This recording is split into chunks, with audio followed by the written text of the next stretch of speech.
Hi అండి, అందరికీ good afternoon. Welcome to Renu's world.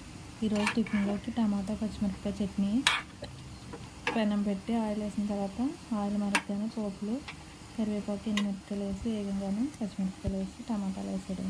బాగా వేగా మిక్సీ చేసుకోవాలి. ఇడ్లీ పెట్టాను. ఇడ్లీ అయితే చాలా స్మూత్గా వచ్చింది. ఇది టమాటా పచ్చడి అన్నమాట. పోపులన్నీ వేగిన తర్వాత ఉల్లిపాయలు పచ్చిమిరపకాయలు వేగిన తర్వాత చట్నీ అటు పడుతుంది. వేగిన తర్వాత అందులో 2 టమాటాలు ముక్కలు చేసి వేసుకోవడం. అది కూడా బాగా వేగాక పప్పు అందులో వేసుకోవాలి. పప్పులో కొద్ది కారం, ఉడకలు చేసిన పప్పులో కొద్ది కారం, చింతపండు వేయాలి.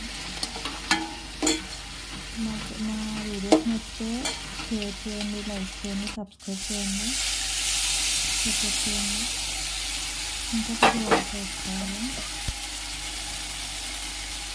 కొద్దిగా వాటర్ వేసుకొని కొద్దిగా ఉడికిన తర్వాత ఉంచుకోవడం.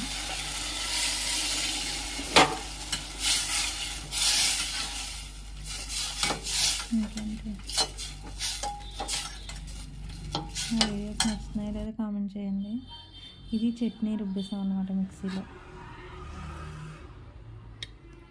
తర్వాత ఇడ్లీలోకి చట్నీ.